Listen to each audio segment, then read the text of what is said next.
Most people believe that the clans came from Scotland. Actually, they started in Ireland, just across the water, and moved up into Scotland.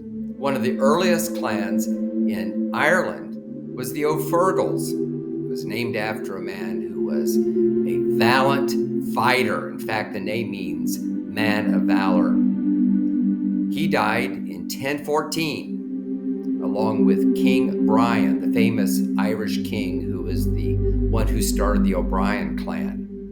And somehow the name just stuck over the years around Longford, which is in the north central part of Ireland. I know because I and several other family members visited there.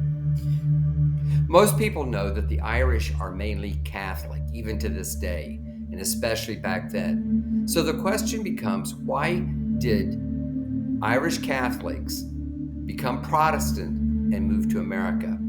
We can only speculate, but we can kind of put the pieces together, partly based on some things that we learned when we were over in Ireland. Here's what happened. Oliver Cromwell was the English parliamentarian, a Protestant, who fought the Irish and captured the Irish. In fact, Ireland didn't get its independence back until the 1920s. He was hated by the Irish, as you can imagine. The fighting went on from 1649 to 1653. Apparently, the Ferrells, or at least some of them, fought on the side of Cromwell, which made them hated by their friends and neighbors and probably motivated them to leave. Meanwhile, Cromwell remembered his friends in Ireland, and he gave land grants. At the same time, they were trying to get colonists to come over to the New World. So the family got land grants in what was called Virginia Colony. This would have been 40 to 50 years after Jamestown, so it was very, very early. Virginia apparently only had about 5,000 population at the time, and North Carolina had not been split off from Virginia yet. This was very, very early. By the way, my name is Steve Strang, and I did this video in 2023 for the family. I wanted them to learn the very interesting history of the Ferrell clan, which I included in my book called How We Fit In. This is a book that I hope that you'll buy on Amazon. It's the family story. And while I'm not a Ferrell, I married a Ferrell, Joy Ferrell, and my sons, Cameron and Chandler, are both Ferrell descendants. So this is important to me, and I've enjoyed researching the story. The very first Ferrell to come to the New World was named Brian Ferrell. He was born in 1625, around the time that Plymouth Colony was established. And at around 33 years old, he was given apparently a land grant to come to the New World. This was about 5 years after Cromwell conquered the Irish. Now this goes along with the family legend. There aren't many stories in the Ferrell family, but one that Joy's Aunt Leora told was the family somehow got a land grant. Also, the family seemed to know that they were Irish, but they didn't seem to know much else, like where they came from Ireland or why they came over. They did know a couple of generations back, but nothing else. So here you have Brian, who moved here at 33. 5 years later, he died, but he had a son named Hubbard.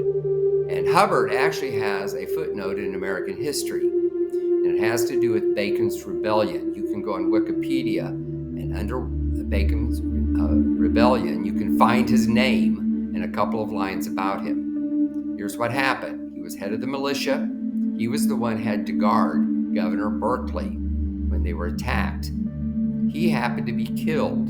There's several things in my book that's where people wrote about it and so forth, but he was apparently shot in the stomach, and as far as I could tell, was the first or one of the first casualties of that small little skirmish, which actually lasted only a few days.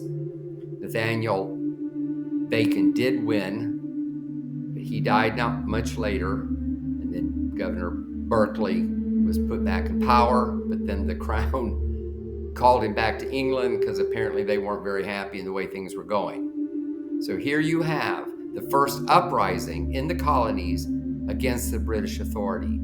there are plaques and there's different things in Virginia about Bacon's rebellion and saying that it was a foreshadowing of the American Revolution a century later.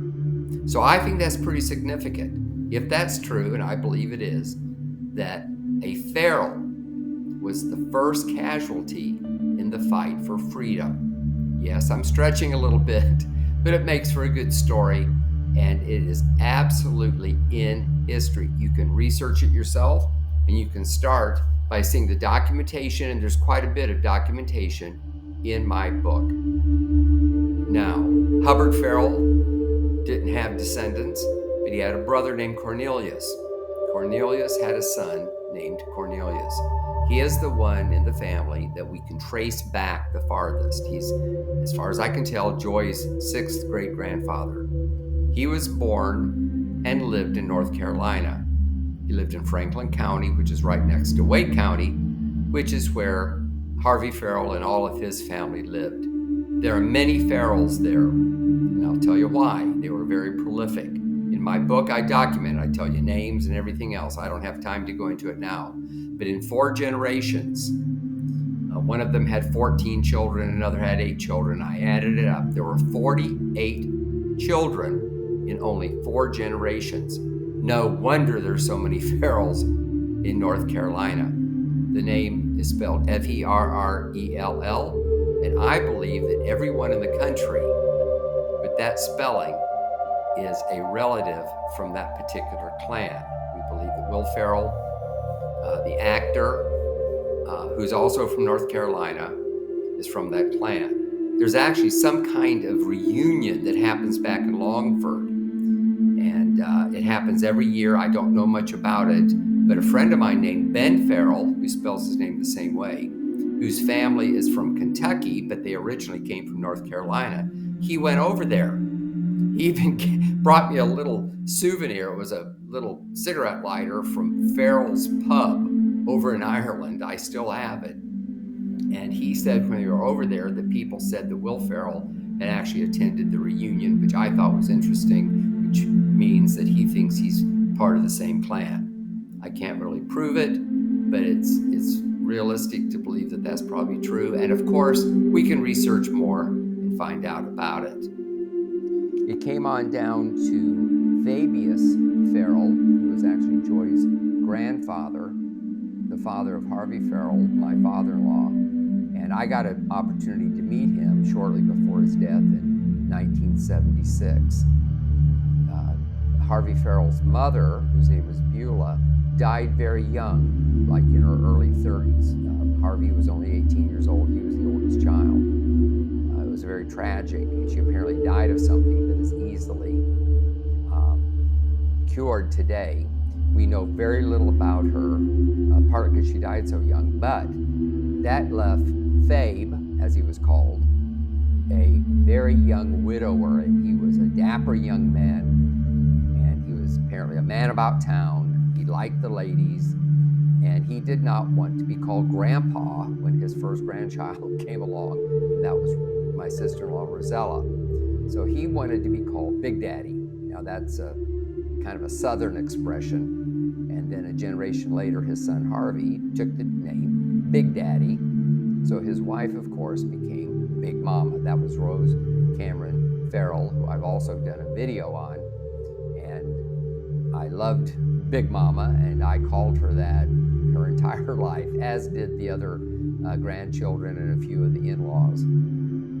Now, a generation later, when my wife Joy became a grandmother, she did not want to be called Big Mama, but then neither did Rosella or Faith, her sisters. So anyway, that tradition died out, but I thought it was a little interesting footnote of history.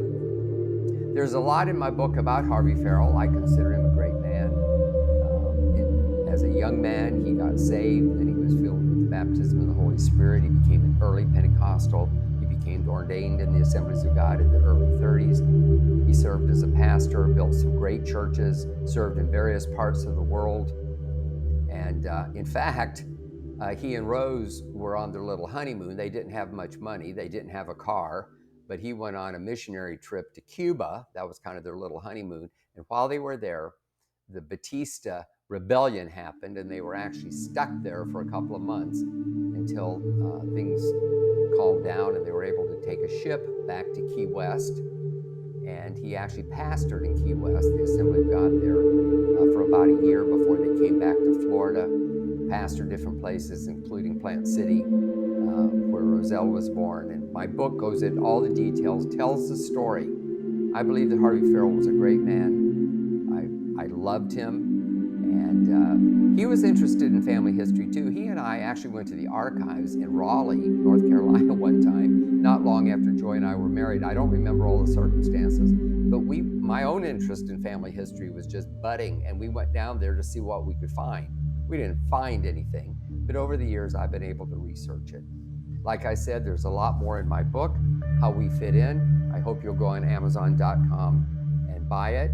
There's Harvey's story, there's Rose Cameron Ferrell's story, and there's a lot more about the Ferrell clan. I hope that you'll share this little video with other family members to know the very interesting and historic legacy that the Ferrell family has in America.